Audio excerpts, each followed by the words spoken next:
In the wrestling world, the people are represented by two separate but unequally important groups. The wrestlers and bookers, who literally do all the hard work, and the fans, who endlessly nitpick and overanalyze everything they do. These are their stories.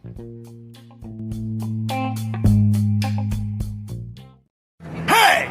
It's Warhorse, and you need to shut your mouth, open your eyes, and clean out your ears, because it's time to listen to the Raw and Order podcast. That's right, they're bringing you the best in all that meaty podcasty goodness in one, what is it, an hour? 2? Who cares? Who gives a shit? You need to listen to it right now, or else Warhorse is gonna, roll your ass! Welcome to another episode of Raw and Order, the Wrestling Booking Unit, the only wrestling podcast on the planet that spontaneously took like a 2-week unannounced hiatus for reasons. I am your host, Detective Mark Smart, and I'm joined, as always, by my partner in crime fighting, District Attorney Vincent K. Vabe. What's going on, man? How are you? Part of reasons. That's what I am. I was actually the last to find out their reasons, and probably one of the most significant reasons. Yes, you lost your voice for 2 weeks. Yeah, Day one. Today is day one, and we're going to talk about day one. See, and other stuff. And, this is the best my voice has. Got the vid. Yeah, JLB, and JLB will be joining us shortly. I think. It's be the devil, he shall appear. Hey, JLB. Happy New Year's, guys. Third reason Happy is New I am Year's happy to be done with 2021, as I lost both my parents last year, which sucks. So, I'm going to say right now, I've seen this before, but no one out there claimed that 2022 is going to be your year, because we're not jinxing this yet, right? This is nobody's year. This year has to prove itself to us first. I will say, today was the hottest day of the year thus far in Nebraska. It was. It was freaking cold yesterday. Yes, it was. It was really cold, windy, and snowy. Now here in Omaha, we didn't get a ton of snow. No. Like maybe a half an inch to an inch, if even that. But it was really, really windy, and fucking, I want to say like wind chill was like -22. Wow. Okay. Which is fucking cold. Which that would be we're discussing in Fahrenheit, so that would be, of course, the equivalent of about -10 Celsius. Yeah. Right. So not bad. I mean, in Eastern Canada is not bad, but Western Canada is like -46. Like Alberta is freezing. Mm-hmm. Yeah. Disgusting. And I'm talking Celsius, so it's even lower. It's even worse. Higher. Yeah. No, that's actually pretty close to the same. It's -50. Yeah. -40 is where they match up, actually, believe it or not. Crazy. Right. I think I heard that from you, actually. I feel weird little tidbit of science that I actually know and remember. But yes, this isn't a science podcast. No, it is not. If you came here expecting science, you can get the fuck out. Yeah, we're done with it. We're done with the science. That was it. I mean, other than, like we mentioned, JLB got the Rona. And did all the science. Mm-hmm. He wore his mask all the time. He got the shot. Oh yeah, it was just a bunch of body aches and no energy for a good 3 days. I gave it to everybody in my household though. My uncle had the same thing. My mom is a superhero. She got no symptoms, nothing. We're all vaccinated though. I don't know if that helped or didn't help, but we were all vaxxed. Well, so thankfully we were, I guess. In 3 days, that's a pretty good sign that your vaccine helped. Yeah, that's it. So not too bad. I only tested negative, though, technically only about 10 days later. Yeah. We did 2 rapid tests. I did one the week. Oh, I'm positive. Okay. Next week, still was positive. And then did it again. We're negative. Yay. So, but I just stayed home anyways. So it didn't really matter. So JLB got the COVID. I got some sort of bug. Not the COVID though. Not the COVID, but fucking allergies just always kick your ass. You don't even need COVID. And this, allergies kick my ass a lot, but this started off as like a sinus infection that turned into drainage, which then caused a cough, which then caused me to lose my voice. And then drainage can sometimes cause, like, let's just say, lower intestinal issues. Yeah, we're probably good with that conversation. And so yeah, that's as far as we need to kind of talk about. Remember how we were done with the science part? Yes. Oh, so I just said lower intestinal. That's as far as I'm gonna go. But the science is always around us. It's been fucking kicking my ass. But the biggest thing is, I probably could have done the podcast last week, except for my voice was like this, and nobody wants to hear this podcast. Honestly, all of my podcasts were just like canceled or whatever. We finally did the rundown, but we didn't do the rundown with one of my other co-hosts because he then got the Rona. So he was out of commission, and then it was just a clusterfuck of things. Yeah. And then, like D.A. Fabe said, he suffered the second blow in the shitty 2021 for him. Yeah, I lost my father just before Christmas. So he's been having to deal with that, and just with all of that all combined together, and then fucking 2021 can't even take one day off at the end. It has to fucking take Betty White. Fucking Betty, man. I drank for Betty. I didn't drink for the new year. I was just drinking all kinds for Betty, because gee golly, 2022 ain't gonna be pretty at the beginning with everything, anyways. So I drank for Betty because fucking 21, man. Anyways, but so we came, originally we were going to do two pre-recorded specials, one talking about the worst of the year and one talking about the best of the year. Those didn't happen. I apologize. And so this will be a podcast where it's going to be kind of a weird one, because I don't think we're going to like talk about the best or necessarily the worst in general. We're just going to bring up things that we remember about 2021 and wrestling, things that we liked and didn't like. No, day one. We can talk about day one. There's going to be some we don't like in there, or I didn't like at least. So yes, and we'll definitely talk about that. We'll talk about New Year's Bash from AEW, because that was a Rampage on New Year's Eve. Great show. Great show. Yeah, we can talk about Cody beating Ethan Page for to retain. I'm gonna try to trust the process with Cody winning the TNT title from Sammy. I don't think it was time to take it off Sammy myself, but AEW's done really well with a lot of question marks last year.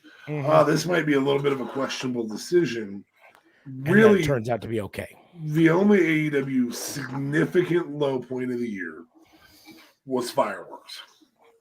Yeah, and that was a mistake. That was legitimately a fuck up, not a booking choice. Sort of booking wise, they've done very well all year long. Now I will talk about something that a thing that AEW and specifically Tony Khan has stumbled with in the past couple days. A little bit later, but let's just kind of talk. Well, since you brought up day one, let's talk about day one.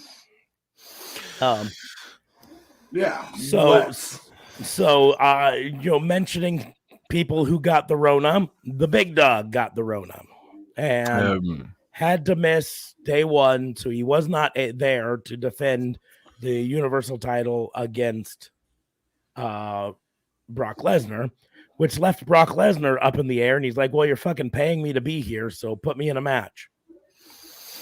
And they put him in the main event, and they made the fatal 4-way into a fatal 5-way, which, raise your hand if that's what you wanted to see at day one. I don't see any. I mean, look, at the end of the day, though, I did like the actual match. I thought it was a fun match. I didn't like the ending. But I did think it was actually a pretty decent match, and that leads me wanting a little bit of Bobby versus Lesnar. I don't want it for a title necessarily. I just want to see those two behemoths go at it because that was fun. That I'll agree with. I want to see that. Was fun. Thing is, they could have done that without putting the title on Lesnar. Yeah. No, exactly. They could have done it. They could have done it with Bobby Lashley right about to win the championship, and then Lesnar comes in and F5s him. And then F5 someone else, and I'm basically the way the ending kind of went for a bit there. F5's a bunch of people and then takes a spear from someone or whatever, and then someone else ends up winning. Maybe Big E retains. I don't know. You had two dudes working together, and they worked together the whole match. Yeah. It's not like they turned their backs on each other at all. And so then you could Which have worked really well, made it really entertaining. You could have Lashley blame Lesnar for the reason that he didn't win. Be like, I was gonna win that, and you stopped it. Now I'm after you, and you have that match. But the other piece to this, because that match was there, you had a built-in storyline with another throw-in match, probably the worst match of the night. Not a bad match, but no build to it at all. Why not just have Lesnar go, well, I'm here, and I got a score to settle. And go, I want Drew tonight. You're paying me. I want Drew. I didn't get a one-on-one with him. I want Drew. I had one-on-one. He beat me. I want Drew. And that could have set itself nicely for a number one contendership against Roman. Yeah. Yep. At Rumble or at Drew could whatever. easily say, well, you're going to have to put your number one contendership on the line because that's what they were building to anyways. Yeah. It's day one. Put your number one contendership on. Yeah. But instead, we got Drew versus Madcap Moss. Not that was it was a better match than I expected from Madcap Moss. I mean, sure. My expectations are really low for Madcap Moss. Yes. And as a whole, those are the only two matches we complain about. We do complain about one finish. But as a whole, it was a pretty good pay-per-view. Yeah. I wasn't able to watch the tag match, but apparently that was match of the night. Usos and New Day. Yeah, very good. So was the other tag match. Yeah, Usos and New Day have never put on a bad match. Yeah, together. So that's fair. The other tag match, of course, was I think it was RK Bro and Street Profits. RK Bro and Street Profits. That was fun. Really good. That was all right. And then the kickoff show match that had Cesaro and Ricochet versus Sheamus and Ridge Holland, right? Totally blanking on his name, and I feel bad about it because he broke his nose. The focal point for your entertainment. Yeah, fuck. I don't know if you've seen the footage of it. There's the footage that aired, and then someone uploaded and put out the GIF from a different angle showing it. But he took full force a boot to the fucking face on the mat from Ricochet. The whole setup was Cesaro was doing the boost up to the 450, where he grabs the feet and he throws the feet up to give it the boost. And Ricochet under rotated and landed high. And so because of that, his foot just went straight across Ridge Holland's face. And Ridge Holland immediately put his hands up. Like you would when someone breaks your fucking nose. Yeah. And then he gets pulled out, and Sheamus has to do the rest of the match by himself. And here's the problem that comes out of that. Because it ended up being a good match. Ended up being a fucking great match, right? Yeah. But the thing is, Sheamus should be the world champion. Yeah. Sheamus and Ridge Holland were the heels in that match. But in the end, Sheamus ended up pinning in what was effectively a handicap match. He looks like the fucking rock star and super babyface overcoming the odds. And so it's one of those things where they really should have changed the finish on the fly and had either something happened to take out Ricochet, leaving it to be just this one-on-one match, effectively, or have Sheamus lose, or cheat to win, or have Sheamus lose to get the hell out of there. Yeah, or like I said, I'd just have Sheamus lose, have the overwhelming forces of good guys win. Anyways, so we have a new Universal Champion, not Universal, new WWE Champion, because Big E is no longer. I saw a stat, and it said, Big E, and I don't know if I have the numbers exactly right, but Big E had 12 total title defenses in his time, 3 clean victories, 9 losses in 12 total matches in his thing, 3 clean victory title defenses, and 9 losses in non-title matches. That's the way it was, right? Right. So in the entire time, Big E was wasn't on the line, he was losing. Yes. Yeah. Usually in the tag matches. Now you change the thing and look over at Roman Reigns in basically that same period of time. Roman Reigns has done 15 matches and been undefeated in all of them, whether they're title matches or not. Which really says a lot about how they view Roman Reigns versus how they viewed Big E as champion. Roman Reigns is champion to them. Big E was a transitional champion at best to them. And that's kind of sad. Well, but the messed up part about it too, if Roman didn't get injured or got COVID, Big E still would have had the title. Apparently that was supposed to be the finish. Big E still wins and gets it. Mm-hmm. So COVID and Roman getting COVID really put a damper on everything. I just don't get why they had to necessarily put it on Brock. Because it's WWE's tradition that when someone is a fill-in guy in a match, you typically give them the victory as kind of a reward. He wasn't filling But he wasn't a fill-in. There were 4 people in the match. And all 4 of them still wrestled. Anyway. That's it. Like, it would have just been good if he would have maybe came out afterwards. He didn't necessarily need to be in the match. And, oh, boy, did this fuck up the wrestling pool.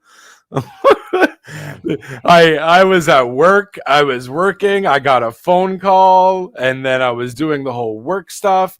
And then, boom, 7 o'clock. I just get a bunch of messages. Roman's got COVID. What are you going to do about the wrestling pool?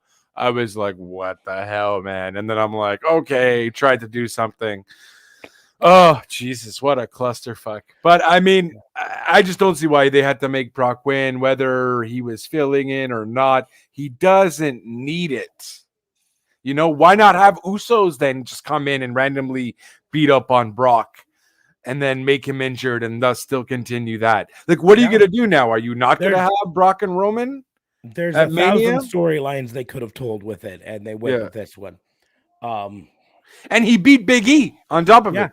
That's the deal. He even pinned the champion, so we can't even have Big E come out tomorrow and say, "Listen, I didn't lose," because he did. He was the one who lost, right? Right. So exactly. What's he gonna do? I mean, he can demand a one-on-one rematch to try to get it back, and I don't know. Maybe that I can't even give WWE that sort of credit. I mean, any other wrestling company, I'd be like, maybe the storyline they're selling is they're going to have Big E come out and beat Brock one-on-one to make Big E look really strong. It's possible. That's very possible. I don't think it's going to be a clean win, though. If that happens. I don't think WWE would do it. If it's any other wrestling company, I could see them doing it. But WWE, no, I just don't see them doing it. So, but it was a decent. I guess we're not supposed to call it a pay-per-view anymore. It is a premium streaming event.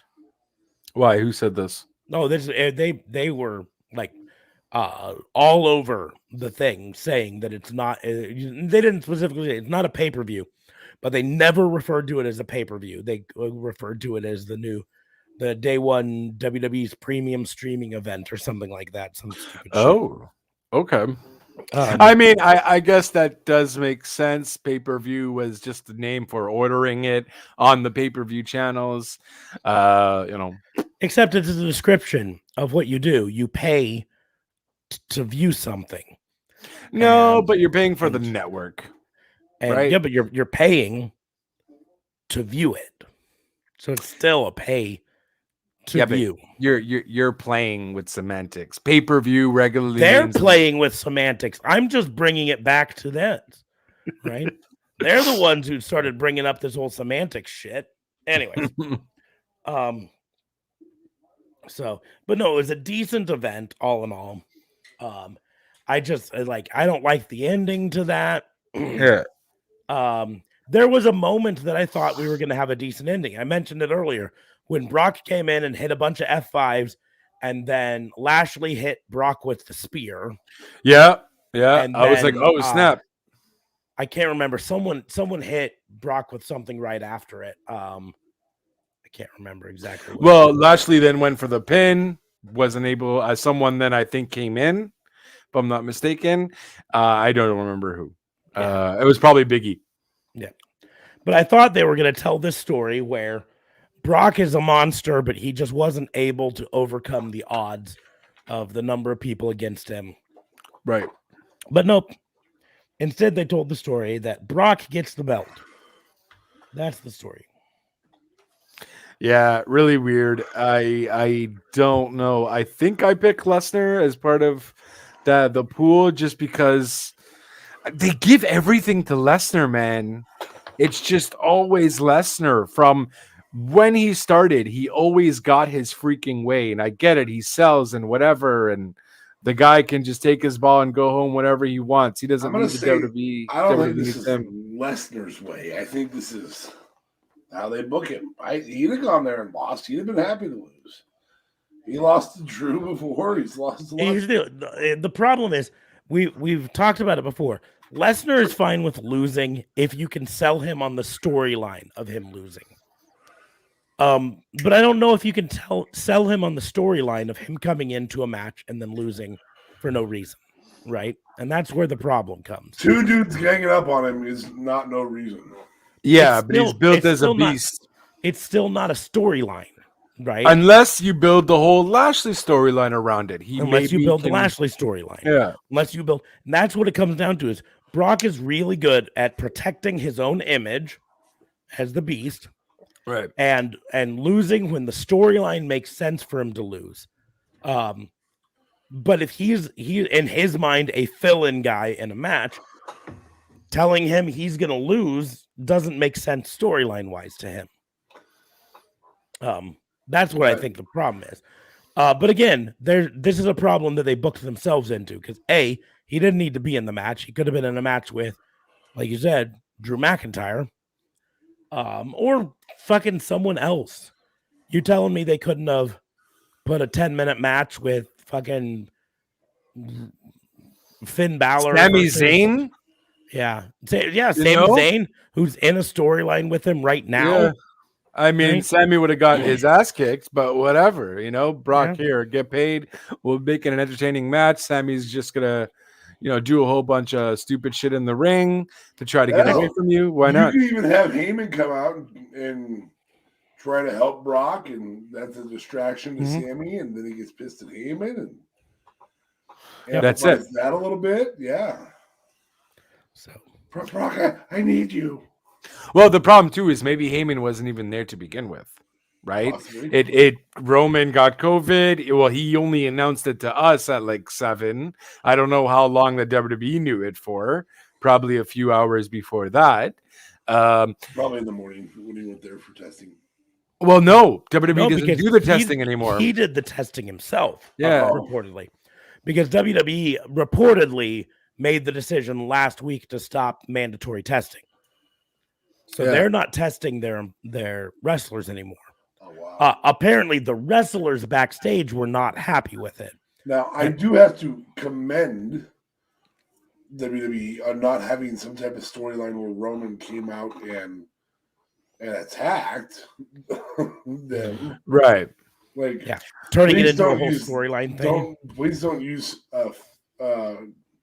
please don't create a fake COVID positive. Mm-hmm.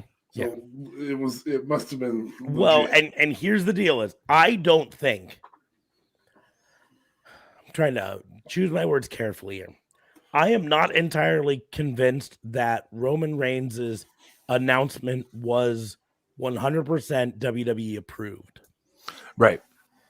I don't think so either. I think WWE would have preferred to have made a storyline reason for him to miss. But Roman Reigns felt that with his medical history that's public knowledge, that it was important to be transparent about this. And instead of play it off as a different reason for whatever, he missed his flight or whatever, to be transparent. I don't think WWE was behind the tweet, the announcement. I mean, I think they knew it, and at the end of the day, though, I think they kind of realized that the truth will come out anyways, and then they would get some kind of backlash on that. And at this rate, too, I don't think Roman necessarily cares anyways about what WWE agrees to or not, because I think he's done. I think he's kind of just ready to go take on Hollywood and do something different. I don't know. I'm getting this vibe from him that he's just he's done all he needs to, and he's good with just bouncing away from WWE for a while, especially with this whole COVID crap. Just, it must add so much stress on him and his family and all that. So I don't know. I get that vibe. But that's the problem WWE has dealt with for so very long is they like to hitch to just one horse at a time. Their best eras, they had more than one horse. Right. And for some reason, when they made John Cena their horse, they just hitched to that horse, and that was it. Well, I love hitching to horses. Well, I mean, but at the same time, they didn't have anywhere else, right? I don't know if you saw the whole ruthless aggression thing. They talk about all the people that came up and so on and so forth. Batista was already somebody. Randy Orton was already somebody. They've already kind of had their time. Since Cena was just kind of the guy. Brock was there, but then Brock left. So all their go-to guys were kind of already had their little championship way about them. But yeah, I don't know. I feel like Cena was almost the last kind of guy out of that group, and then they really had kind of no one else as big as a Cena. They didn't play with the other people. That was the issue, because they did have other people as big, and Phil shows us week in and week out in AEW that they had other people as big. AJ for a year and a half showed us they had people as big as Cena. Bryan Danielson is showing us Danielson, week in and week out. PWI Wrestler of the Year. Yeah, but Daniel Bryan was before. Was after when Cena was. They were already building Cena. No. Or I'm sorry, Wrestle Talk Wrestler of the Year, not Wrestle Talk, not PWI. What's the other one? Simon. What culture? What Culture's Wrestler of the Year was Bryan Danielson. Jeez, oh Pete. No, but I'm saying when Cena became like top guy after his whole Thugonomics thing, I don't think Bryan was even there. It was even there yet. It wasn't all the way there yet. But they had a Wade Barrett that they could have pushed better. And Wade Barrett was capable of being a great heel. Yeah. We're still seeing to this day they had a Randy Orton there. Yeah. I mean, he's a 14-time champion, but for whatever reason, the heyday of WWE needed 2, maybe 3 super guys. Rock, Stone Cold, those types of guys. And then several supporting championship caliber guys. And you never had that under Cena. You never did. Because they didn't push several championship caliber. You had him beat Umaga. You had him beaten Orton. Right. You had him end Batista's career. But son of a bitch. It's negative 700 degrees and you're fucking flying around in my house. Yes, because it's fucking warm in here. It's kind of chilly in my basement, but it's still warmer than outside. Well, yes, he'd be dead outside. So, are the frozen pipes worth? Are you sure? Are you sure you don't have like some kind of like, I don't know? Is there like a not a nest, but like something spawn that just like they must be like hibernating in your place somewhere, because that's fucked. But the other match we sort of mentioned, but didn't really. Edge versus Miz. Garbage. Match wasn't all that great, number one. But number two, it did exactly what we all knew was going to happen. And it did it poorly. Very poorly. We actually talked a little earlier about this. Yes. And we had two different ways that we both thought would be better. Yep. So you can go with yours first. So here's the setup, right? You had Maurice out by ringside. Maurice throughout the match kept trying to get involved a bit because we knew that's what heels do, right? And we've known for weeks the way they've gone, and it's because they showed their hand, right? Beth coming off of an ounce. Yes, they Miz and Maurice show up and start a feud with Edge, and then later that same week, Beth announces, "I'm gonna stop doing announcements for NXT." Well, you fucking showed your hand here, guys. Now we know what your planning is. You're taking her off announcing so that she can get ready to go, and they're gonna eventually have a mixed tags match, Miz and Maurice versus Edge and Beth Phoenix. And so, this match comes along, and Maurice is out there. And now here's the deal: Maurice is in ring gear, right? She didn't come out in a pretty dress to support her man in street clothes or whatever. She came out in full ring gear, ready to fight.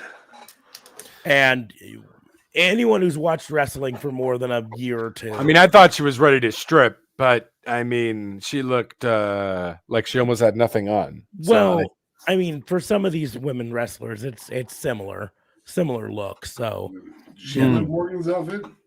Yeah. Now, don't get me started on the Liv Morgan thing. We'll get to that.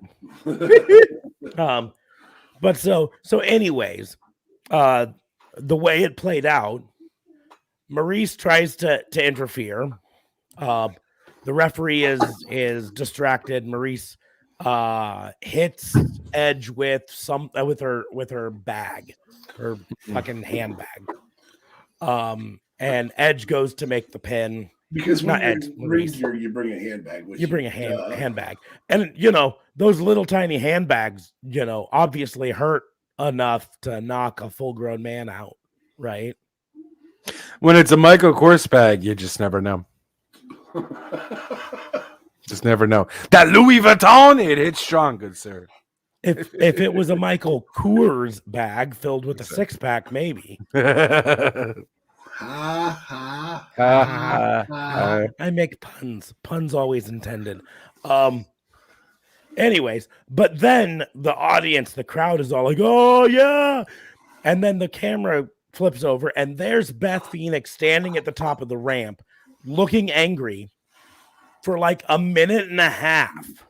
Finally Miz is like, well, the audience knows, so I have to. She's just standing there with no music. The music only came on afterwards. Because she can't move her legs until the music hits. Right? So she just stands and then the music hits, and then she marches to the ring and chases Maurice out. And that's where the problem came, right? She should have either been a surprise run-in, so her music hits and she just bolts down the ramp to attack, or my idea, she should have been a plant at ringside. Yeah, that would have been fun. Don't bring up anything about her. Maurice tries to get involved. All of a sudden, someone jumps the fence and attacks Maurice and takes off the jacket, and it's Beth Phoenix. Because then you can have Ed saying, "You think I'm stupid? You think I'm just going to let you bring Maurice to ringside and not have backup?" That's Right? it. Yeah. But that's not what they did. Instead, they had Beth Phoenix.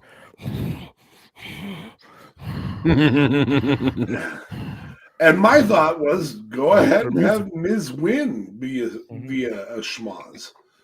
Yeah. And then I got something for you. Because here's the problem. Which draws out the storyline longer. In the end, reason to bring Beth. Yep. In the end, Edge still won cleanly. Yeah. Clean. You know? And so the best you have is Smarks' storyline with I was distracted because your wife was there. Well, I mean, I think it works anyways with The Miz. The Miz can always play into a bunch of excuses, and he just has that talkability factor where the fans will just be into it. Well, I want to see you get your ass kicked again, sort of thing. So it does work with The Miz. What they should have done is had Beth feature in the finish somehow. I'm not saying necessarily actually affect the finish, but even if she chases Maurice out and then she gets up on the ring apron and starts jaw-jacking with Miz, and then Miz... or does her like glamazon bomb or whatever. No. Deliberate of a... deliberate. Like, she's up there jaw-jacking with Miz. Miz is like, you get out of here, and then turns around and eats a spear. Right? Yeah. Basically the same thing, but more deliberate of a distraction. Then Beth Phoenix featured in the ending, and Miz can say, I wouldn't have lost if your wife hadn't come out there and distracted me. And that's probably where they're going to go, because you don't have anywhere to go with this. You have Mrs. Wife is afraid, and there's not a reason for him to want to face Edge again because he got his ass kicked cleanly. That's it. But it's always going to pull that, your wife distracted me. How dare you? Blah, blah, blah. Why did she have to go after my wife? My wife is not here today. Look what Beth did. Yada, yada, yada. But yeah, they definitely could have done it better. It was really poorly timed. And I don't know why she was on the ramp already before her music hit and just standing there. It was stupid. Dumb. Now, that said, still the best pay-per-view of the year so far. Yeah. Yep, that's a fair point. You can get your t-shirt at rawandorderwbu.myspreadshop.com that says best pay-per-view of the year so far. And when the next pay-per-view comes up, you can get your t-shirt. It says worst. That is either worst or best. You already have your best. You can have them both. Shop.spreadshirt.com/raw and order WBU. Those are some hot takes right there. But so I mentioned the Liv Morgan match, and we're not going to talk too long about it because the match was okay. It was what we expect from Becky and Liv Morgan. It was a good match, but there wasn't anything like super special about it. Becky messed up the finish, or they both messed it up by Becky not being able to get the rope. Well, supposedly that's what we suspect was the finish. That's sure what it looked like. But we don't know for certain. But here's the deal: is they could have fixed that. Call on the fly fixes everything most everything that went wrong. So here's what you do. Booking problems, but call on the fly was the biggest problem. What you do is you have Becky Lynch hit the manhandle slam.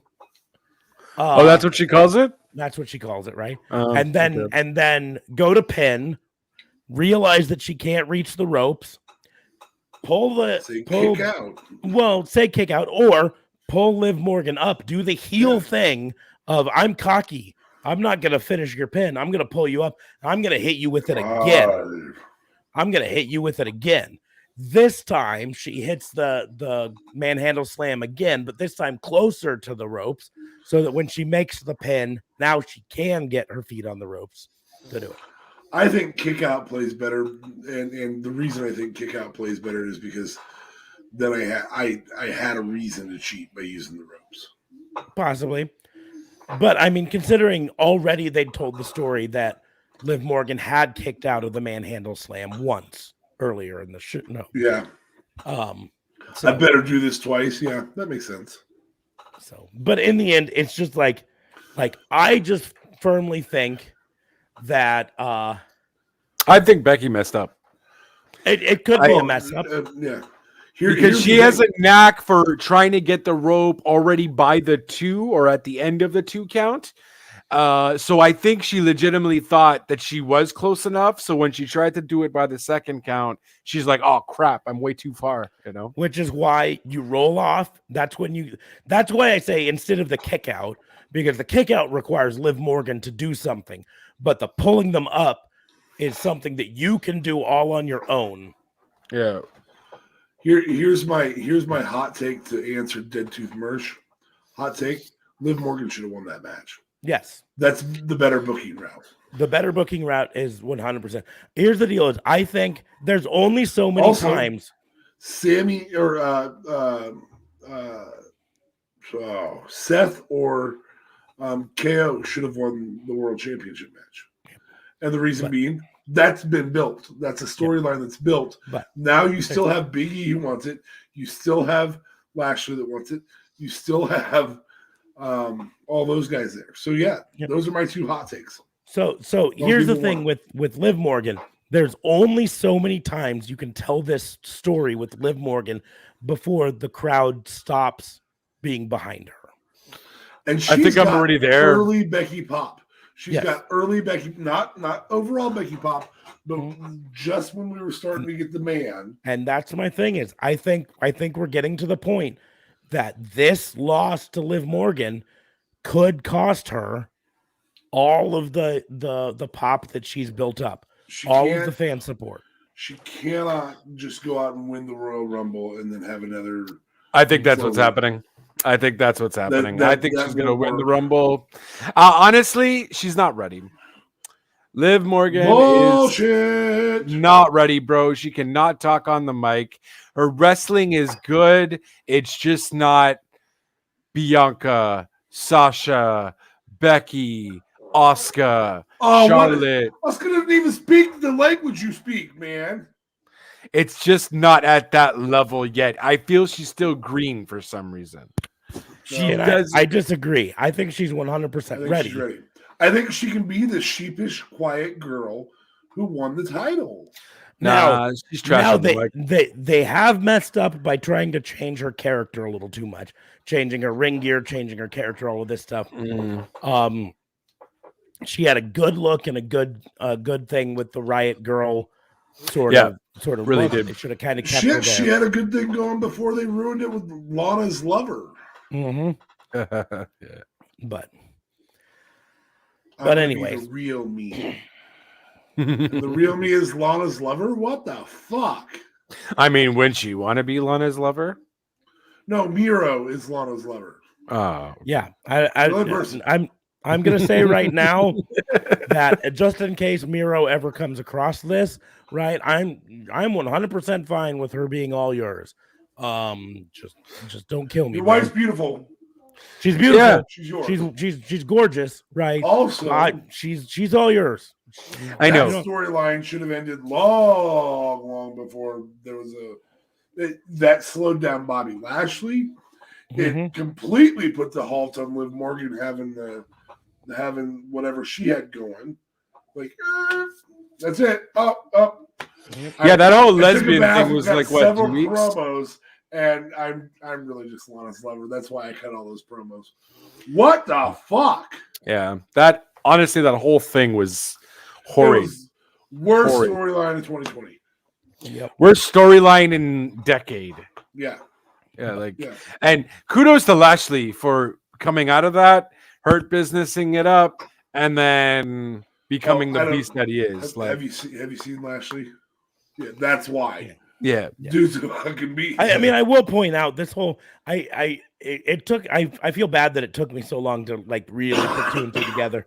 But this whole hurt business thing really is just rehashing some of the Bobby Lashley MVP storyline from TNA.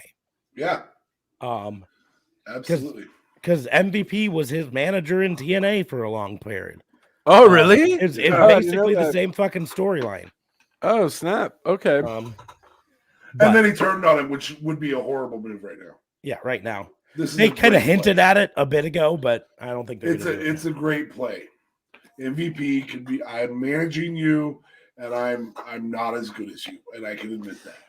If anything, I think it would be the Hurt Business turning on MVP, and then you'll have Lashley being the true leader of the group, kind of thing. I think that's how WWE might maybe leader do it. of the pack. Well, here's the deal: we never expected Bobby Heenan to be the champion. We never expected, even when there was the $1 million corporation, $1 million club, whatever it was, that he was buying King Kong Bundy, and he bought all those people. The $1 Million Man did. We don't expect Heyman to try and be the leader. No, the we wrestling never leader expected Jimmy Hart to. Yeah, right. I probably would have been fine seeing less Jimmy Hart on my TV as well, but that's a different thing altogether. You pansy, he was fantastic. Fucking mouth. Next figures are gonna come and they're gonna get you. A bit too eccentric for my liking. I got tired after watching him, but he's Jimmy. He's the mouth of the South. That's what he does. So yeah. But anyways, but yeah, no, day one wasn't horrible. It wasn't. It like we said, it's the best pay per view of the year be a C so far. But yeah, it was mid. It was a little above average. I will like to take a moment to put out the fact that the MJF promo on I think it was Kansas City being mid has the audio from it's gone viral on TikTok with people using it for their own TikToks about things being mid. Oh really? And I'm pretty happy with that. I mean, these are people who probably have never watched wrestling in their life, but they've taken this audio and ran with it. Thank God that wasn't a 4-hour pay-per-view where we could only do a pay-per-view show. But now we can do a quick recap of last year. Yes, quick recap of last year. Well, first, like I said, we talk a little bit about New Year's Bash. I mean, we could just talk about the tag team women's match. Well, that's the deal. Cody beating Ethan Page. I don't think I said earlier. I'm gonna take some time and say I'm gonna have faith in the process that they're telling a storyline with Cody. I don't care anymore. I don't think it was in my personal opinion, I don't think it was the right time to take the belt off of Sammy Guevara. However, I think they're telling a storyline, and I'm going to give them the benefit of the doubt because unlike WWE, they have not shown me that they aren't worth the benefit of the doubt. Cody has. AEW as a whole, every time Cody has gotten crap for something, in the end, it's turned out to be part of the plan, right? Everything Cody has done has been part of the plan. The best heel move Cody can do is force himself into the title picture. And MJF can come out and say, I beat you so you're not, and punch Hangman Page right in the face to cause Cody to not win the title. Yeah. That's a face move with a heel tactic. Yeah. Here's what it comes down to, right? We know from all the reports for that behind the scenes, there is only one person making the booking decisions, and it's not Cody. No. Right. No, but it does play very well for a heel move if they're going to heel. But my point is, so when we say, oh, we're tired of Cody and this and that and this and that, and we don't have we need to remember Cody didn't decide that he was going to beat Sammy Guevara and become the TNT title. Tony did. Yeah, but I feel like Cody can go to Tony and be like, hey, bud. Blah, blah, blah, blah, blah. It's been 100% pointed out and backed up by every dirt sheet out there that the EVPs have no pull in terms of the booking. Tony Khan booked what he has. He's got the storylines figured out. No, and he can make a mistake. Input. Mm-hmm. Yeah, for sure. But Tony's got the storyline. That's why I say, in the end, I'm going to take the faith that they've got a plan with this, and they're going with it. I didn't like seeing Ethan Page lose to Cody because I like Ethan Page, even though we're supposed to hate him. I'm telling you, Ethan Page's vlog is one of the best YouTube wrestler vlogs out there. It is entertaining week in and week out. It's vlog. He calls it the vlog. It's vlog. And so I very specifically said vlog because he calls it the vlog. Smarks is hip because he's a TikTok whore, so he definitely knows how to say vlog. Yeah, no, I know how to say vlog, but Ethan Page specifically calls it the vlog. The vlog. Yeah, because he's a douche. That's his job. It's actually a plot point on the vlog where people have pointed out, they say, do you call it a vlog or a vlog? And he says, it's a vlog to me. It is in the title of the show. It's vlog time. So I very specifically said that, but it's still one of, if not the best wrestling vlogs on YouTube. I watch Sammy's vlog. I occasionally watch the Bunny's vlog. Oh, she's a vlog? Yep. Nice. Thunder Rosa has a vlog. Evil Uno has a vlog I've watched once or twice. And of course, BTE. I watch. But frankly, BTE can get a little absurd. And they do a lot of sketches and stuff like that on BTE. Ethan Page's walks a more truthful line on his vlog.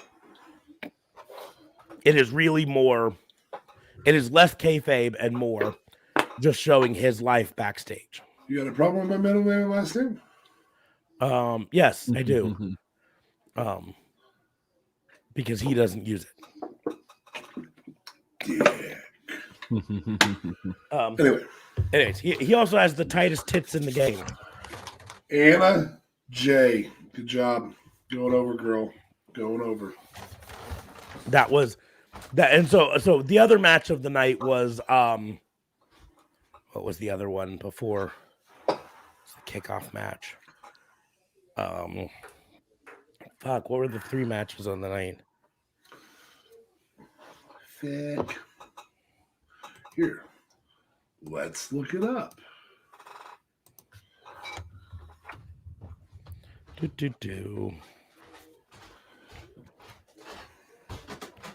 New Year's Smash. New Year's Smash was started off with Darby Allin versus Anthony Bones. Yep. Which was a good match, but it was what you expected it to be. You know, from everything. And then the big match though was the still the show 4-way. Yep. Yeah, the tag match. Anna Jay and Ty Conti versus Penelope Ford and the Bunny. Dude, match of the year contender right at the end of it. Like, really fun match. Very fun match. Bloody as fuck. Yes. Like, very ECW vibes when she did that pile driver on that table. Yep, the gotcha pile driver. Yeah. Only thing that I have to say, the only criticism I have of it, this is a small one. AEW needs to get a little bit better at gimmicking tables for women's matches. Because every women's match that involves a table, there's at least one time that the women don't go through the table. I just thought because they were late or something. I don't know. I felt like that moonsault was a bit light too for some reason. Well, yeah, but here's the deal: it's dangerous to the competitors if the tables don't break. For sure. It also doesn't look good from a storyline perspective, from a television perspective, when they don't break the table. And in that case, it was Penelope Ford doing the moonsault onto, I want to say it was Ty Conti, but I can't remember for certain, on the table on the outside. And table didn't break. And they just kind of bounced off of it and fell to the floor. And that's my only tiny nitpick is that AEW needs to get better at gimmicking those tables. getting just a little bit more of a cut on the bottom so that when the hit happens, they break easier. But it's really a nitpicky. Well, that's you, so that works. Too soon? Trying to notify DA Fabe that we can't hear him. One job. I'm gonna nitpick Bleacher Report for giving it a lower grade than the Cody match. Oh, really? Yeah. Oh, Jesus. The Cody match was a more traditional match. Told a more traditional story. But no, that to me, that Anna Jay, I liked the finish. I liked that Anna Jay was the one who got the submission victory. Mm-hmm. I would like to point out that Anna Jay has been wrestling less than 2 years. And she put on that sort of a match. That barbed wire sleeve just on the tacks in the middle of the ring. Yeah. The slip, whether it was intended or not, because Smarks kind of talked to me and was like, I just couldn't tell if it was intended or not. Oh my God. Like, don't care what kind of equipment you have between your legs. Tags hitting it doesn't sound fun. No. Hey, here's the deal. Even if they don't hit the equipment in between the legs, have you ever a sensitive area? The sensitive area, just in general, your upper thighs on the inside, those are some of the most sensitive areas in your body, right? You get a thumbtack there. Eep. Yeah. I'm just saying. Yes. You don't think it's real, take a thumbtack to the crotchal region. Yeah, anywhere in the crotchal region. Just take one. So, if we're going to review the whole year, though, what do you guys give for match of the year? Let's go worst match of the year. Is there any one in particular that sticks out to you guys? Fuck, I don't know. Alexa Bliss versus Randy Orton. That's up there pretty solid. Mm-hmm. I'm going to actually say a similar piece of that storyline. And I'm going to say The Fiend versus Randy Orton. Oh, the actual fire one? No, the where he was rejuvenated and still lost to Randy Orton. That was shit, yeah. Like, we brought you back from being burned to death, and now Alexa's going to turn on you and have black blood come out of her crown. So yeah. Yeah, so you're gone now, okay? And then we're gonna fire you. She has all your powers, and so you're fired. Yep, and then all we're your gonna fire you. powers. And now we're not gonna feature her on TV at all because she lost to Charlotte. What in the fuck are you doing? So I would agree. I'll throw that storyline in there for like, good job, Randy Orton. You can still bury people like a motherfucker, bud. Yeah, I mean, and it's also not to put anything off from Alexa. Alexa did the best she could with being the Fiend. It has nothing to do with her. It's just it didn't work out with how they booked everything around it, from the fireball usage to the mirror games to just everything. It was just a real shit show and just never worked. The worst usage of a character that you that was over as a motherfucker ever in history. From Hell in a Cell 2019 till the moment he was fired, till the moment Wyndham Rotunda was fired, and really even through the Charlotte match, worst usage of a character. Yeah, straight up, I'd agree with that. What do you got, Smarks? Worst match? Worst match of the year is Vince McMahon's signature and pink slips. That doesn't count. It's worst moment. That was the worst match of the year. Perhaps. You can give that a worst moment, or no, because it wasn't a single moment. It was fucking 14 moments. Well, hey, I don't know. Remember when you said you wanted them to do one at a time? They just upped your ante. 3 at a time every month. Yeah, it was more like 4 times every quarter, but yeah, the same difference. I don't know. Like I feel Just I feel top like of your I just head. blocked. Well, the thing is, I just feel like I blocked bad matches out of my head, and like if it's bad, I you just could think try to one, forget it. just one, right at the top, because there's so many of them. No, because here's the. I'm serious. You guys mentioned the Alexa Bliss, and I was sitting here going, that was the fuck. I'd forgotten about it. I literally was Googling worst matches of the year to try to get a hint of what might be in one of my worst matches of the year. And so give me a moment to see if maybe I can bring something up. But was there one where Natalia faced? I mean, really any Natalia match, but yeah. His wife. Hey, you put some respect on Naomi's name. There it is, Naomi. Thank you. She deserves better, douche. I've She been deserves reminded better douche. You should buy a better douche. Oh, yeah. Worst match of the year: Becky Lynch squashing Bianca Belair, and I know you guys are going to hate me. That's up there. That's up there. That's up there. Yeah. I don't think it beats the Fiend losing clean to Randy Orton after he's been revived. Yeah, that was just more shitty booking rather than a worst match. Okay. But yeah, it's up there for sure. Let's just do our normal pay-per-view stuff and go through it. I opened it up for you. So this next botch of the year, is that normal? Because I got that too, bud. You got a botch of the year? What do you have? Absolutely.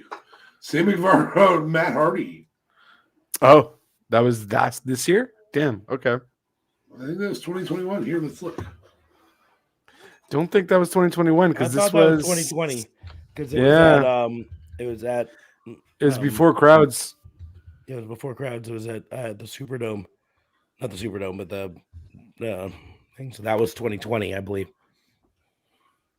One job. Full Gear. 2020. 2020. So yes, I'm wrong. It wasn't 2021. I'm ready.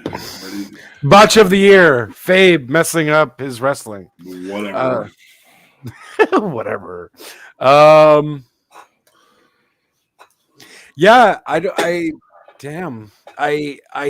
just thought of Charlotte's moonsaults that I can never handle, but I feel like there's definitely worse than that. I just can't really think of anything. Nia Jax's buckle bomb.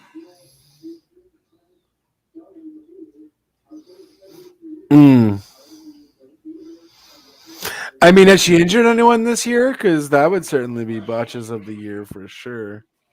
Thank God she's fired. That's like one of the. She hasn't injured anyone because she's been half the year fired. That's true. That explains why we're seeing everybody. Okay.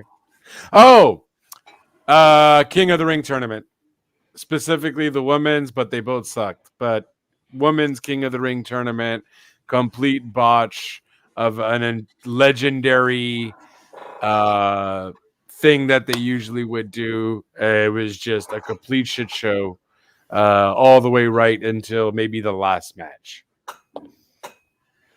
King of the Ring tournament, botch. Queen's Crown specifically. Queen's Crown. I'll give you that. I'll agree. Like I said, someone had to say it before we're getting to the besties. Before I even remembered it. Again, I'm going to say worst moment of the year is probably Alexa Bliss's fake blood, or the firings, the non-stop firings. Yeah, and then ending it with Toni Storm might have quit, but like then having Toni Storm bounce, I'm just like, what the hell is going on? Just the fact that she had to quit. I'm like, yo, you were just in a thing with Charlotte, though.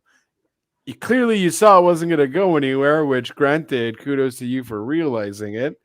But like damn, they're not even trying to motivate their wrestlers anymore. How long before she can wrestle somewhere now? Then?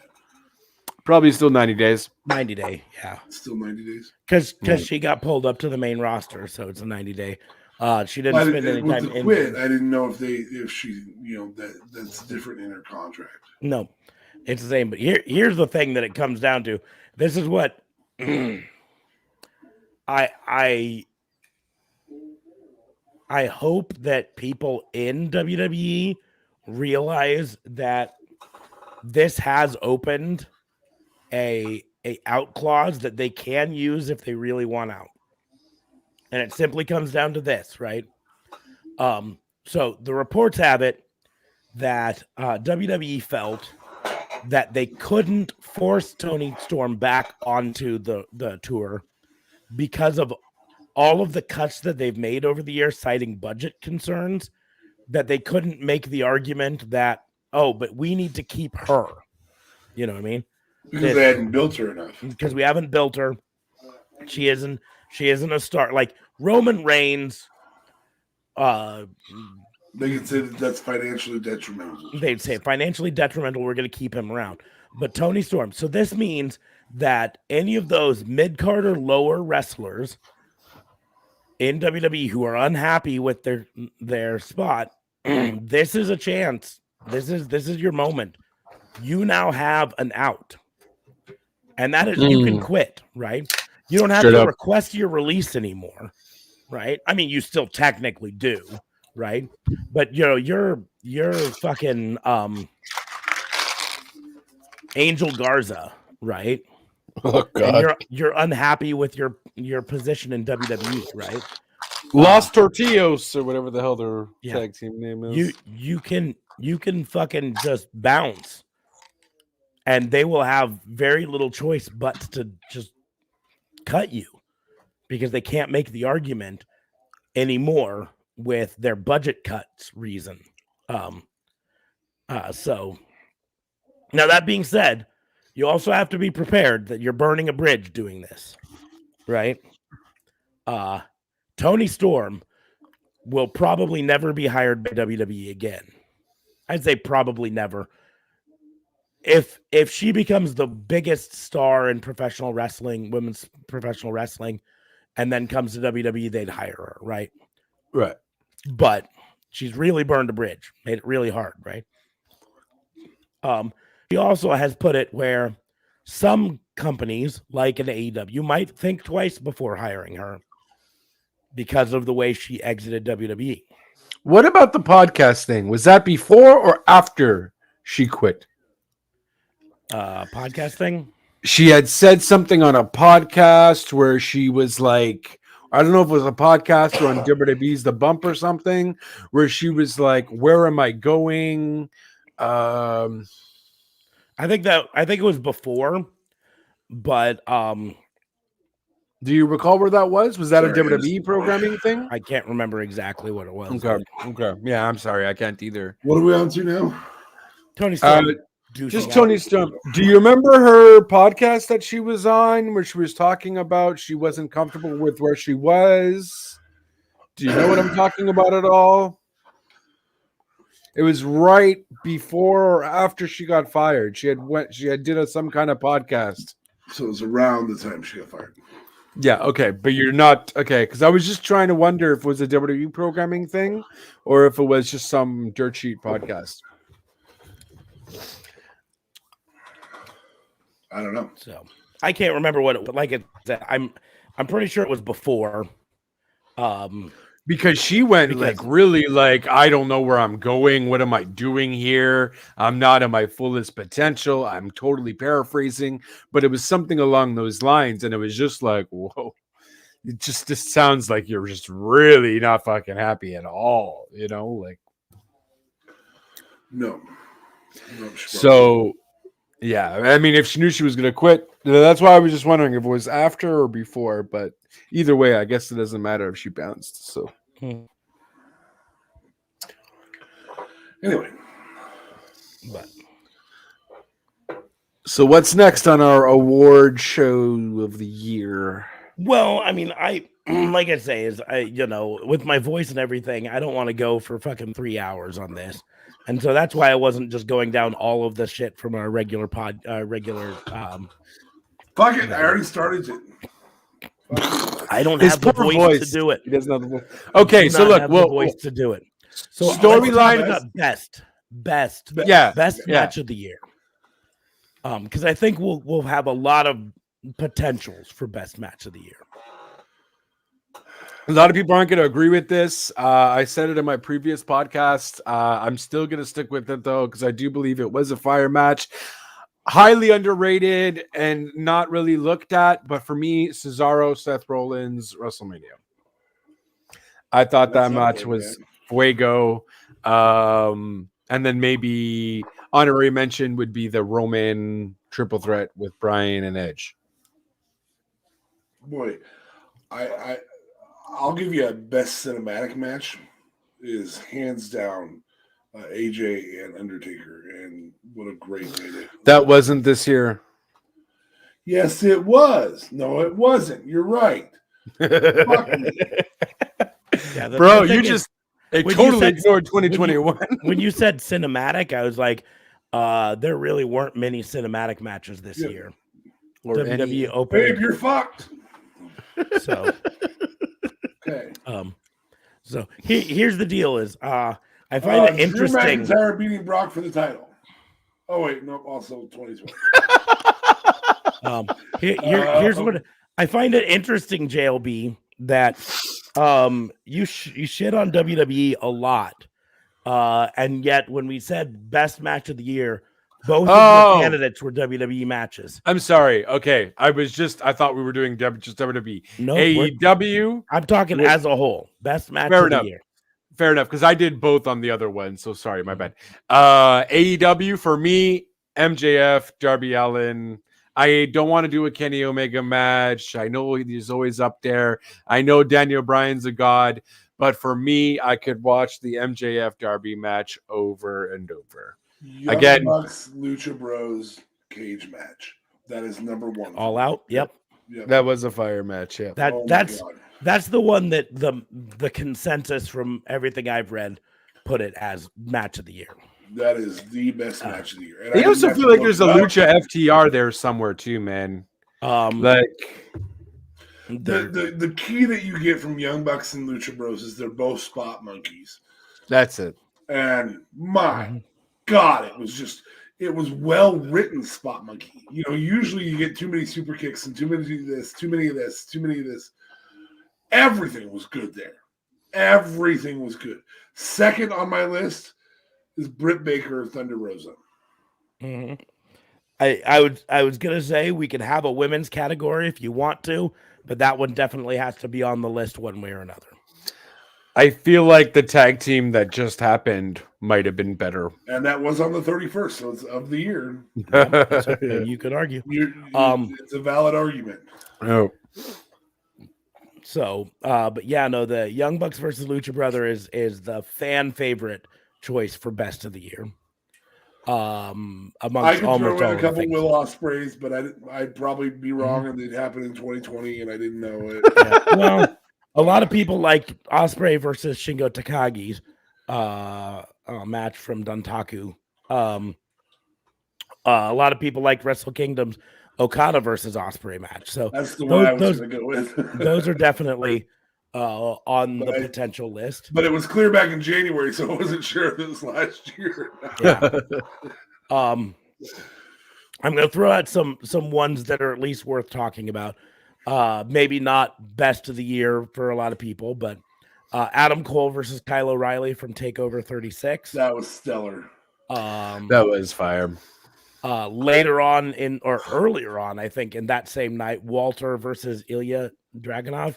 That's most technical. Which, I think hands down. Which, if I'm remembering correctly, between all of us, I was a bigger fan of the Adam Cole versus Kyle O'Reilly match. And you guys loved Walter versus Ilya Dragunov. That honestly, most technically sound match ever. It was long, but I wanted more. I honestly think if I'm gonna have to give a match, it would be that. Though it was Brett Owen all over again in a different way. I'm gonna rewatch that after this podcast. I'm gonna fire. Such a great match. Also worth throwing out there, Bianca Belair versus Sasha Banks from WrestleMania Night 1. Oh, very good. Definitely something to. We've got Kenny Omega versus Bryan Danielson. Also, Bryan Danielson versus Hangman Page. Yeah, 60-minute time limit draw. That could be controversial. I get it. The draws, yeah. Yeah, and it happened too close to each other too, which I think was even more of the issue. Now, it is the reason that Bryan Danielson is probably Wrestler of the Year. Now, like I said, that's coming out of my mouth. And I'm not going to argue with you on the draws necessarily. To me, they didn't bug me. I don't have a problem with them one way or another.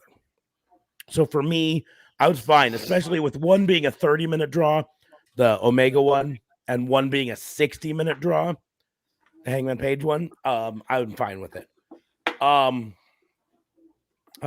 Edge versus Rollins from Crown Jewel, a lot of people really liked. I have to go on their word on it because I still haven't watched it. Yeah, no, that was a fun match. That was fire too, but not match of the year. A lot of people. Was KO Roman this year with the handcuff to the? No, I think that was 2020 as well. Jesus, totally blacked out on 2021. Huh? Just never happened. I don't blame you. That's fair. I don't blame you. Also worth at least acknowledging, maybe as a runner-up. I don't think it necessarily belongs in the absolute best category, but at least from a storyline standpoint, Omega versus Hangman Page from All Out, the final payoff to a multi-year long story, Yes. And Bryan Danielson versus Eddie Kingston from Rampage was fucking phenomenal. Oh yeah. So Eddie Kingston, CM Punk as a storyline, as short as it was, my God. And so I mean, yeah. Excuse me. So if we go to all of those and talk about match of the year, we could say some of them were tag matches, so we could put those in tag match of the year versus singles match of the year, so on and so forth. DFA mentions Bryan Danielson as potential men's wrestler of the year. I think it's easy to approve of that. I think you can also give it to Adam Cole, Adam Page, Kenny Omega. Mm-hmm. I think, yeah, and I honest to God think you do have to give it to Kenny, just for the fact that he was in 3 federations in 1 year.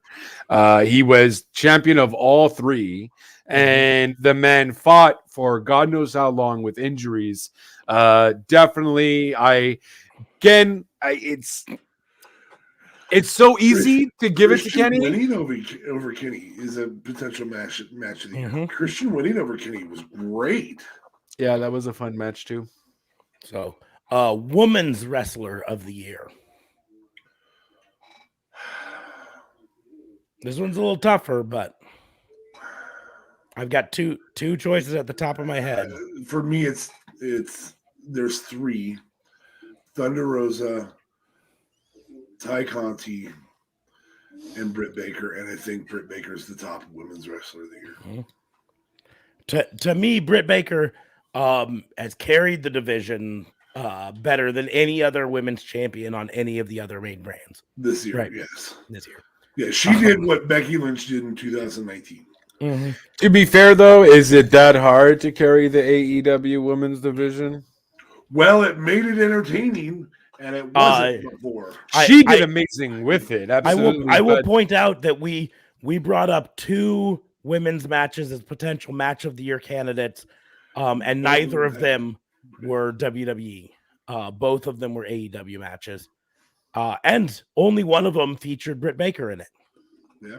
So that is true. But I mean, one of them was at the end of the year, though. I mean, throughout the entire year for the woman, it was pretty shitty up until maybe like October. I still take offense, take issue with that. It was not pretty shitty. It was less represented, but the matches that went on were all fucking top notch. And I mean, for that matter, the only other person you could throw in that's WWE, well, because Sasha wasn't around the whole year. Sasha is still what I would say. She's trying to hold on to her title as the best women's wrestler in the world. But she had some distractions this year, and I think Britt passed her this year, but I don't think she will in the long run. Well, she just got injured now, apparently, so hopefully it's not anything. But I will say house show today. Bianca and Sasha, hands down, Bianca. Yeah, that was she's up there for women's wrestler. But I'm I will point out, I didn't mention this name in match of the year specifically, but Serena Deeb versus Hikaru Shida put on 4 fucking clinics of matches. Yep. Right. And I would put Serena Deeb versus Hikaru Shida matchup against any of the women's matches WWE has put on this entire year. Oh wow. Okay. And so, like I said, we've gone round and round on this before with you, JLB. You know, I know division is stout right now. It wasn't. It took 2 years. Mm-hmm. Yeah. And then when they put the belt where the belt belonged. Oh, I love Serena Deeb. I love Serena Deeb. Don't get me wrong. It's just I've only noticing really the bunny now after they did that. I mean, I know she was there and so on. I'm not saying, but Tay Conti, I'm noticing a lot more. Serena Deeb, I've noticed a lot more. Thunder Rosa, I already knew. Like, she's fire. She comes out. She's good. She puts on clinics. She's amazing. But it's just them showcasing the talent is taking forever, or they're just not showcasing it properly. I don't think they had enough to showcase it. So here's the deal. I'm still pissed off that the bunny, since you mentioned her, didn't get a payoff as Allie against Brandy Rhodes. Because the bunny as Allie was fucking great. But there just wasn't anybody else there. So now that division is loaded. Yeah. What I will point out is excuse me. If you take AEW Dark out of the equation, and by consideration, Dark Elevation, right? You take those out of the equation. AEW only has 3 hours of TV a week. And the reason I say take those out is they're most people don't watch them. They're not on TV. Most people don't watch them. Most people don't care, right? Right. So to try to compare AEW's women's division head to head with WWE's women's division that has more hours, has the same amount of hours in one night that AEW has all fucking week, right? It has almost twice the number of hours just on their main roster. It's a lot harder to get women's spots on AEW TV because they only have 3 hours. And I will be the first to admit that I think they could do more. Right. I think that they could feature women more on AEW TV. But that being said, with what they featured, almost every women's match that has gone on TV has been better than the same women's matches on WWE TV, right? Well, I don't know if that I would agree with that. There has been good ones, yes, but you can't tell me all. Don't give me a Jade Cargill match. Don't give me. Whatever. I just won't agree with that statement. I would watch. There has Jade been some Cargill fire versus WWE Red matches. Velvet won over some of the matches that have been for the title in women's matches. Yes. Probably over the Alexa Bliss Charlotte match, who are both better wrestlers than Jade Cargill and Red Velvet all around. Mm-hmm. But I would watch Jade Cargill, Red Velvet 1, not 3, not 2, but 1 over that. Was that the tag match thing? No, I'm not counting the tag match. Oh, okay. I'm talking 2 weeks after the tag match. Where Jade Cargill really kind of rolled over Red Velvet, but Red Velvet had kind of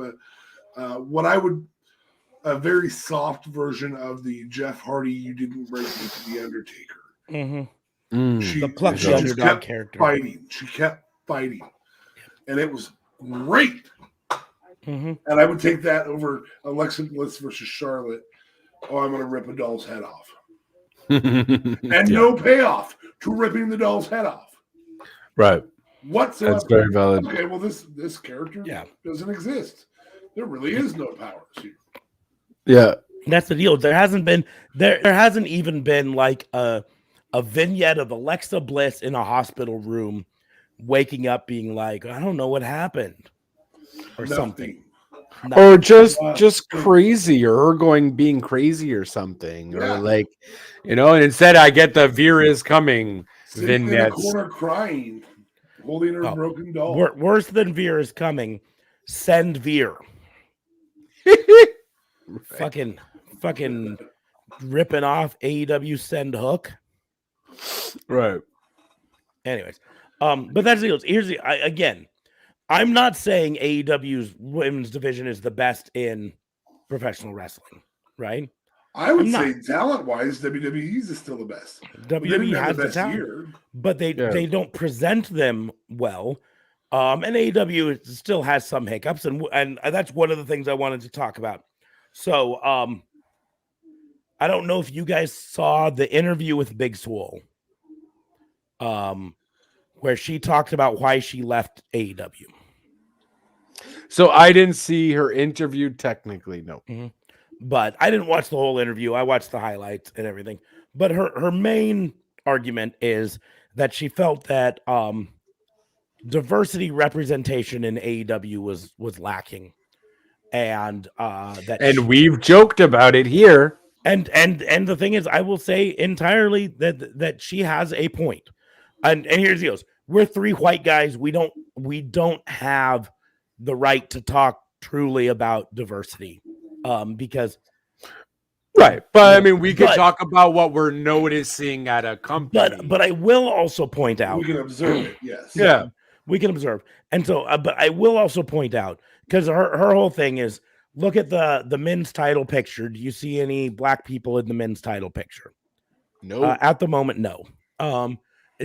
She's like, in the women's title picture, do you see any black people in the women's title picture? You will soon. At the moment, no, in the main title. However, I will point out that Jade Cargill is in the finals for the TBS title.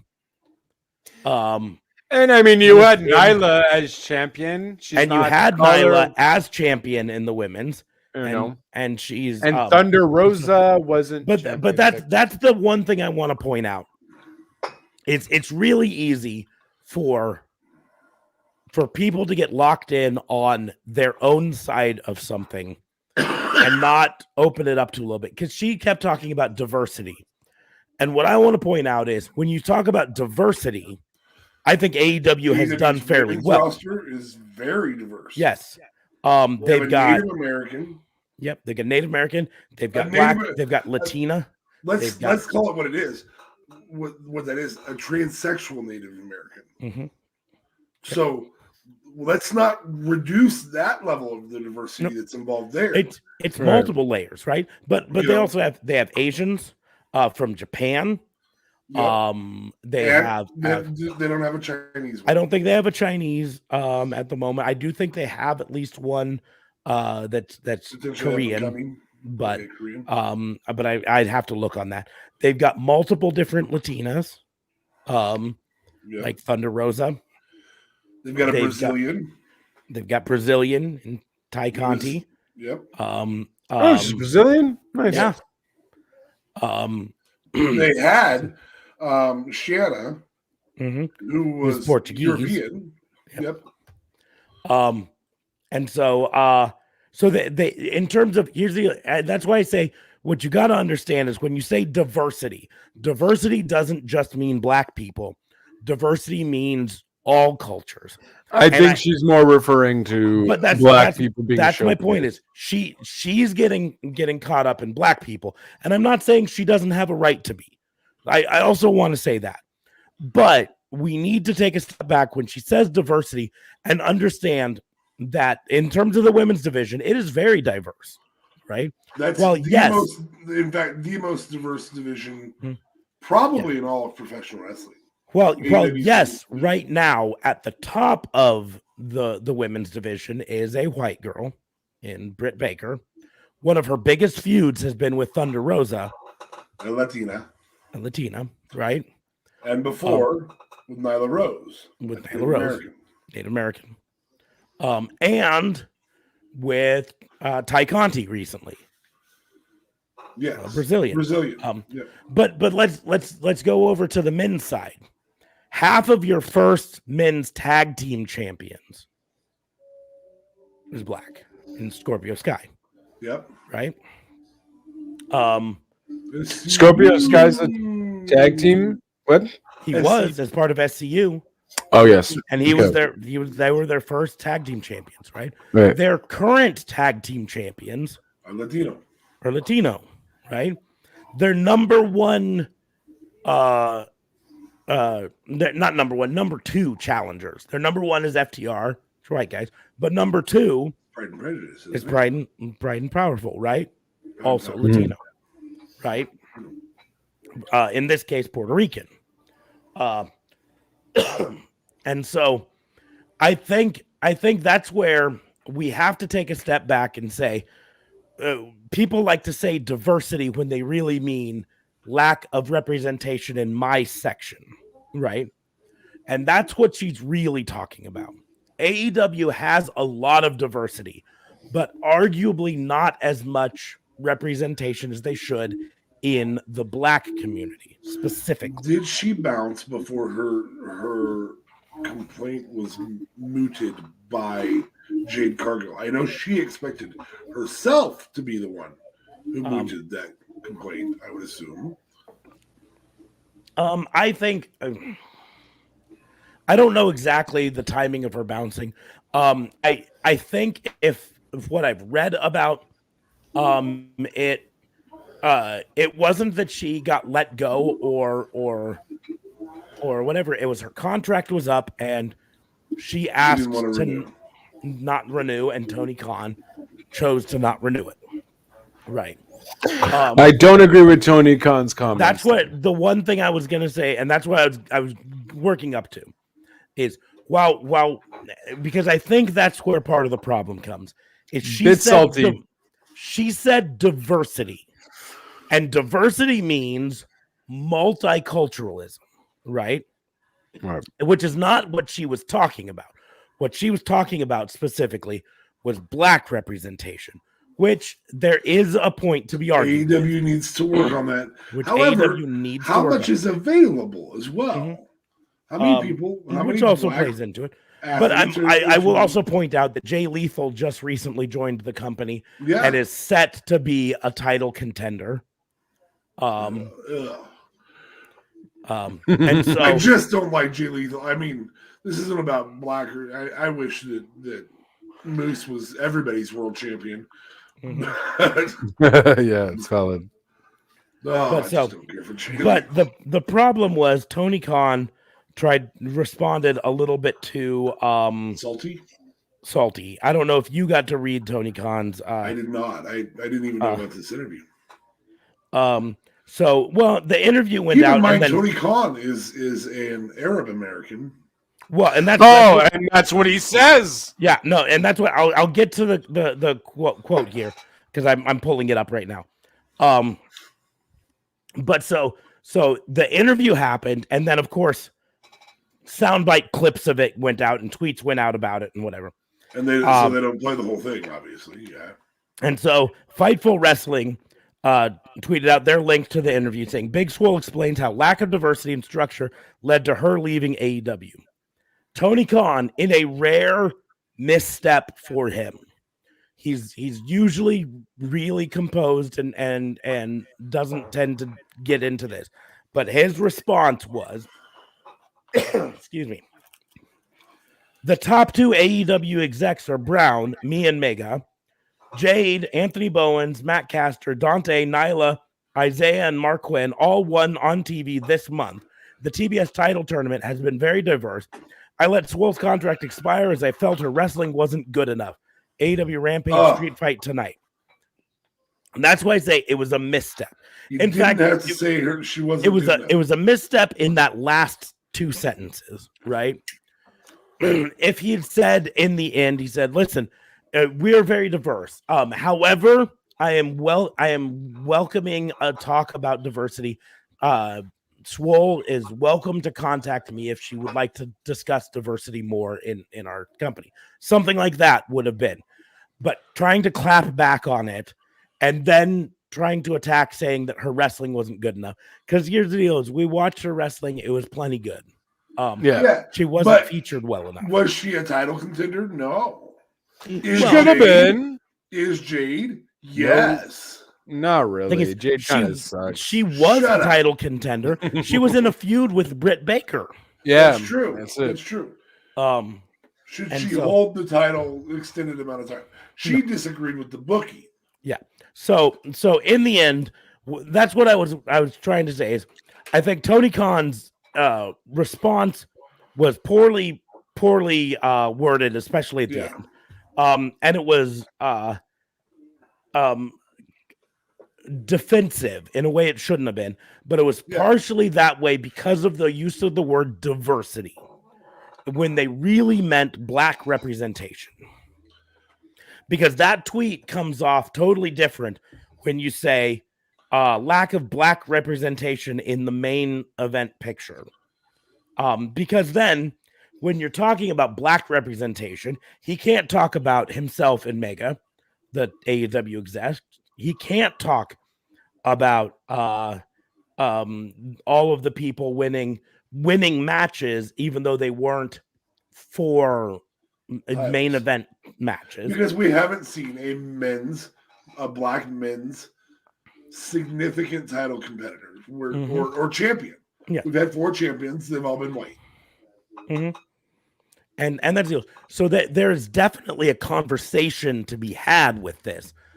But his response was obviously too emotional and a misstep. Yep. So he deserves to be talked about. Who's the co-owner that he's talking about? Omega, like Kenny Omega? No, Mega. She's not a co-owner. She's one of the top executives. She's like the co-executive vice president. Okay, because I'm like Omega. She's not a public figure. She's not one that Brandy, who does a lot of their promotional design. She's in design. Is Latina. Mm-hmm. I would also like to point out that reportedly Big Swole was in charge of the AEW women's division for months when Kenny Omega was busy with the world titles and all of that stuff. So if her complaint is that the AEW women's division didn't have diversity, then some of that blame falls on her for not booking it better in that respect. She misspoke, and so did Khan. Yeah, saying that's why she wasn't good enough doesn't work because you had her in the title picture. So that doesn't work. He's being really salty. Yeah, in the end, it comes down to, again, a lot of it could have been solved by, instead of using the word diversity, using the phrase black representation. Or because we couldn't negotiate a contract with her. Yeah, well, but here's again, if she had used the phrase black representation, his response wouldn't have been that. Because he couldn't have been that. Yeah. Right? Because there has not been enough black representation in the main event title picture. Something we're working on. And so his response would have been, we work really hard on diversity and there's always room for improvement. The end. Right? But because she worded it to be about diversity, that's what brought the riled up in him. Because I feel like he works really hard to make it diverse. Yeah, I would agree with that. Diversity is more than just black representation. It's Latina representation. It's Asian representation. And it's not just Native Latina. representation. It's not just Latina. Those are 2 continents worth of roots. Yes, for people to come from. But it's Native American representation. It's European it's Asian representation. It's South American representation. It's Aussie representation. And that's where I think there's something there though with her though. I think she's used maybe. I mean, for sure. We've all mentioned that there's not enough black representation in AEW. We've joked about that in the past, saying that they need better representation there. But at the same time, I just also feel that she, she's salty about something else. Because she was in control of the women's division. I just don't think we obviously know the whole story. We don't. But again, that's why I say is the important thing is what her issue is with black representation. Yes. And there 100% is a conversation to be had in AEW about black representation and how they can improve that. 100%. And Jay Lethal's a step in the right direction. Jay Lethal is. And current free agent and Leo Rush. And Leo Jonathan Rush. Gresham and Leo Rush. Those and are all Dante, I feel. Dante Martin, yes. Those are all things. And Max Caster and Anthony Bowens and Anthony Ogogo. These are all things. I mean, I'll point out Anthony Ogogo was in a feud with Cody Rhodes. A lot of their up and comers need some time before they're the world champion. Yep. Scorpio Sky is the closest we've had that's black representation to being the world champion. And for some reason, which is not saying much because we haven't seen Scorpio Sky. That was a great feud with Jericho. Fantastic feud. Short-lived, yeah. Gave Jericho his first loss. True. Yeah. But a great feud. And for some reason, either Scorpio Sky pulled back because he wanted to be in more of a tag environment, or something pulled that back. We don't know what pulled that back. Yeah. So we don't have that information. That's why I say the misstep started with her using the phrase diversity, because diversity put Tony on his back feet. Because, like I said, I feel Tony takes pride in the fact that AEW is very diverse. And again, you're crazy if you don't think that Tony offered Moose a fat contract to leave Impact. For sure. And Moose might have wanted the higher level of creative control he gets in Impact. There's definitely that. And he may not have wanted to be a quota.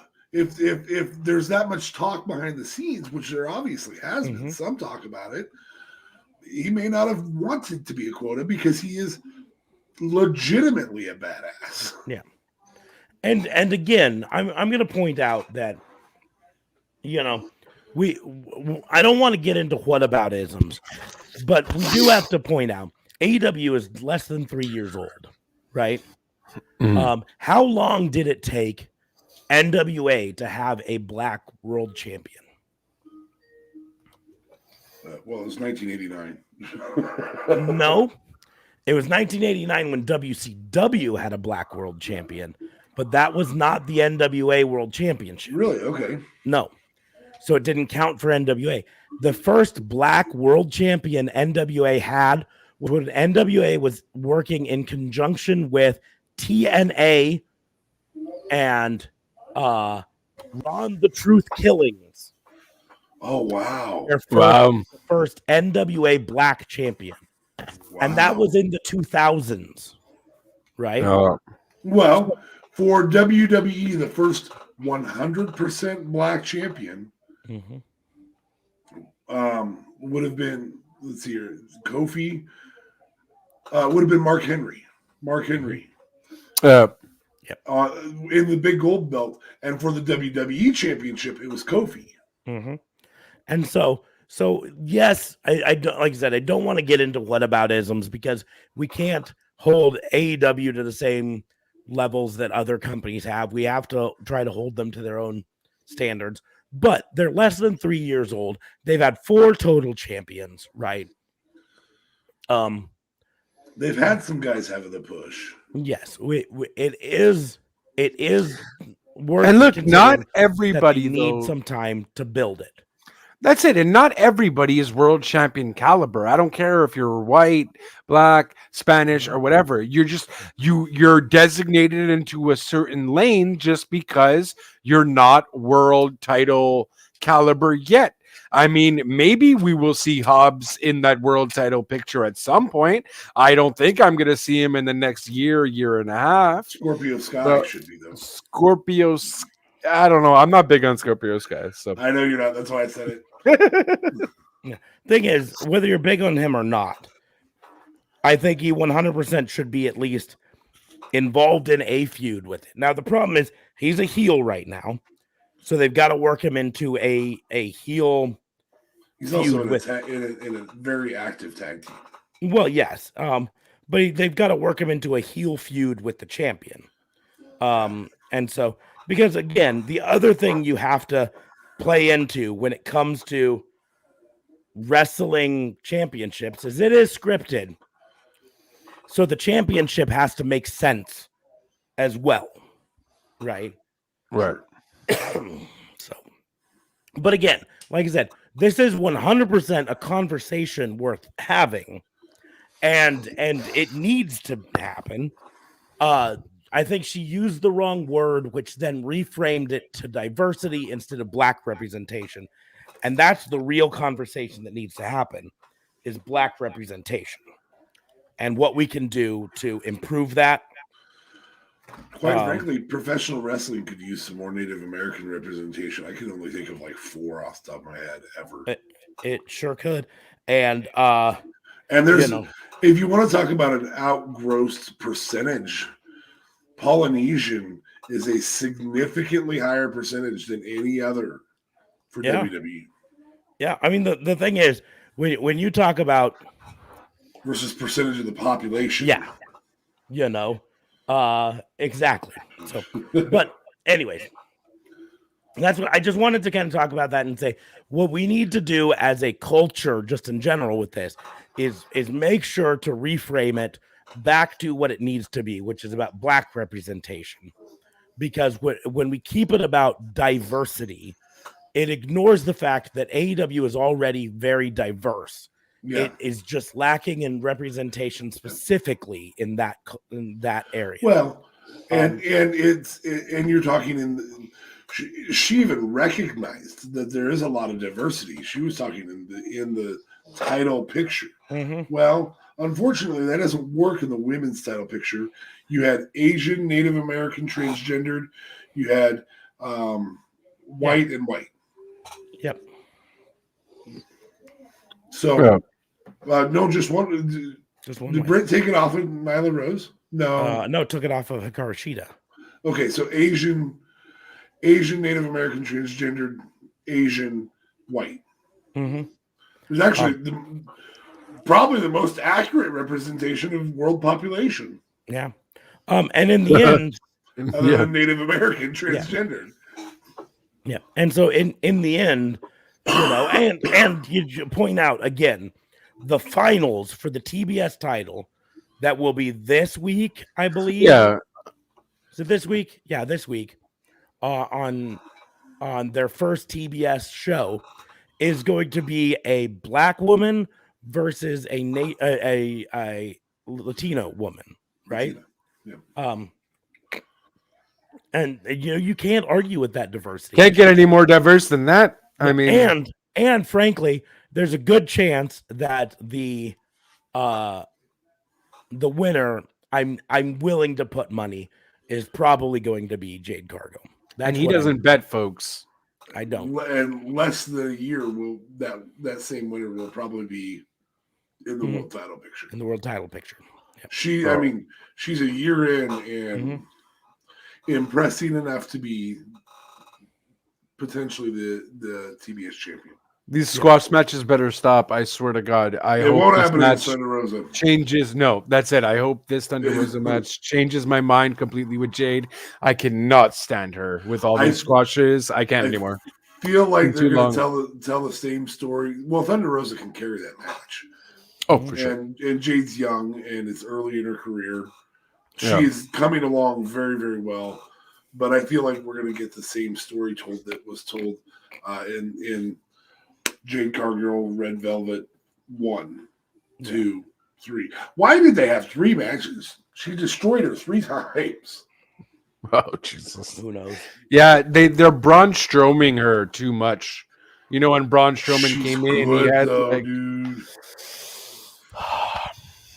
I just want to see a match, though. Like, the only match I think I've seen with Jade that wasn't a squash was like that tag match with Shaquille. Move of the year. Anybody got a move of the year? A move of the year. Daniel Bryan to AEW. Yeah, Great CM move. Punk to AEW. Great move. No, move of the year. I'm gonna take it back to that tag match. The doing each other's finishers to each other's brothers was the one for me. When Penta hit it wasn't Meltzer driver. Anyway, you know what I'm saying. It was on the ring apron. Yeah, no, I feel like I gotta give it to either Jungle Boy or Sammy for move of the years. I think it was Jungle Boy who did something where he went on to I think it was in the Kenny Omega match, and there was something where he jumped onto Kenny or he countered Kenny's move, and then he did it into like a Canadian Destroyer or something, but it wasn't necessarily a Canadian Destroyer. But yeah, I definitely would probably give it to either Jungle Boy or Sammy. Because Move of the year, the Tornado DDT, because all it took was Fuego finally hitting one of them, and he got a contract.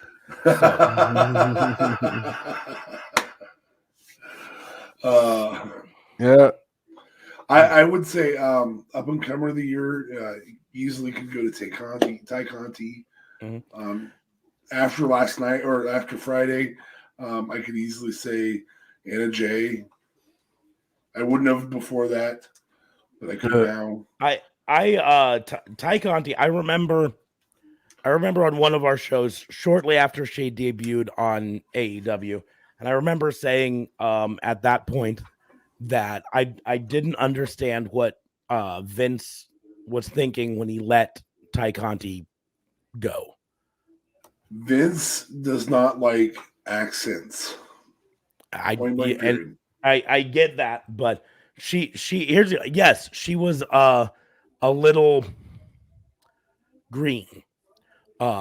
She still needed some polish, but she has future star written all over her, and I think we're getting to the point that future star is becoming current star. Yes, I agree. So, she might be my breakout star of the year. Yeah. Especially if you do women's star. She definitely men's breakout star of the year. I think Darby Allin gets it for the second year in a row. Yeah, I have a hard time. I just have a hard time giving it 2 years in a row to a breakout. I know, you know what I mean. I think I'm giving it to MJF, man. We at least got to see him wrestle a lot better this year. That's fair. So, and I mean, he's had sick promos with CM Punk. I feel like he had a sick promo. And Darby, like, obviously his talk game is good. We don't have to talk about that. That's always perfect. But that match, again, was my match of the year for a specific reason, because I wasn't ready to see him go cray-cray in the ring. So there is a cinematic match of the year. It's Darby Allin and Sting versus Taz. Again, not this year. Yes, not it is. This year. Yes, it is, because Sting showed up at Winners Coming last year. It is this year. It was this year. Was it this There year? was a It was at cinematic Revolution. match this year. It was the match in Very beginning of the in year. the warehouse. Oh, woo! Oh, okay. All right. Breakout star of the year for me is fucking Dante Martin. Yeah. For men's breakout star. That's fair. I have trouble not agreeing with that. He still needs a little bit of coaching in the promo department. He's still definitely, but the things that boy can do in the ring, Fire. boggle the mind. Like, he's jumping from one rope to another rope to do a moonsault to people on the outside and landing on his feet. You know? Yeah. Yeah. I won't disagree with that. I may even go with Hook. Hook would be. I don't think he had enough of a year to do it. He hasn't, but just the publicity of Hook, the amount of people talking about him was like crazy for the short amount of time he's been there. For the short amount of time, he definitely, you could say he had the most impact. You know, in terms of, because he's only wrestled 2 matches now on the year. Yeah. And one of them was a glorified squash. And then the one versus Bear, whatever that one's last name Bear is. Country or something. Yeah, there's Bear Country, but it's Bear Bronson and Bear something else. I can't remember anyways. I can't tell them apart. But anyways, that one was less of a squash, but still ended up as basically a squash. Jesus. And so, oh, sorry, I thought I was muted. But on that note, I said I didn't want to go for 2 hours, and we are a minute and a half away from making it to 2 hours. So where can they follow you? So we're gonna go ahead and close the book on the wrestling booking unit. I'm surprised my voice held up for this long, but you can tell it's kind of going, and I gotta work tomorrow, so oh Jesus, we'll see how it goes tomorrow. But make sure to like, share, and subscribe to this podcast on whatever podcast platform you use, or if you're watching it on YouTube or Facebook or Twitter, make sure to follow us there so that you get notified when we go live. As long as my voice holds out and we're all healthy, we go live twice a week, Sunday nights and Tuesday nights. So make sure to follow us for that. You can follow me on social media, pretty much anywhere. You can follow me at Raw and Order WBU, just like you see there. Link is also in the doobly-doos below for that. Except on Facebook, easiest way to find us is at Pissant Podcast on Facebook. You can follow D.A. Fabe at D.A. Vincent K. Fabe. By the way, the match of the year for me that not everybody got to see was Dan the Dad versus Colt Cabana. That was a good match. That was a really good match. I was in Zelo Pro or something. Yeah. It was fantastic. You can follow JLB at JLB420. Real Talk Radio, though, of course, is the brand at Real Talk Radio 8, anchor.fm/RTR. Happy New Year's, everybody. It is 2022. Let's make it a good one. Let's do what we can to do what we can. And that is it. I'm done. But yeah, you can also support us on Patreon at patreon.com/rawandorderwbu, or if you want to, our merch shop at rawandorderwbu.myspreadshop.com. All of our merch is there. It's also up on our Facebook page, so you can go there, see all of our merch, get your Sasha Bear shirt, your Pissant Podcast hat. I really like that in orange. That's actually nice. Yeah, you can get it. That's a hoodie. Yeah, it's a hoodie on top of the shirt, but you could get a in orange. Fair enough. Okay, I thought it was orange sleeves. My bad. No, you can 100% get it in orange. You can get it in whatever color you want. Also, our podcast is seeking diversity. Yep. So please apply at Raw and Order WBU with Detective Marks. Have a conversation with one of us. Yes. We don't pay though. Yeah. So you can just apply to be on. I mean, we have 2 Nebraskans and a Canadian. Yep. There's a little bit of diversity there. And we won't Tony Khan you. See there, you can get, we won't say you you're can get not an good orange. enough. We all suck. You may be the primary people podcasting at some point. Heather Coral. That's kind of an orange. It's more of a red. I was more referring to the baseball one, and I was wondering if it had orange sleeves. They don't make it with orange sleeves. You can get. I really want to get one of these tie-dye ones. Have they brought back that is nice? Bear? They have not. I'm still angry. We can't get the Sasha Bear anymore. Oh, really? No. Damn it. Tie-dye green. I don't know if that works. Orange one is best. I think we're great in the orange. Yeah. Let's see how it looks in the. No, multicolor didn't work. I think it works fine, but you don't want all the color. You can do the black. Well, that's just lame. Or the blue. I'm gonna say the orange was the best. The orange tend to work best, I think. Anyways, Smarks, you're a big fan of the color orange, so I indeed am. But on that note, we're gonna go ahead and close the book on the Wrestling Booking Unit. Thank you all for following. Thank you all for listening. We will see you soon. Ciao. Go with orange.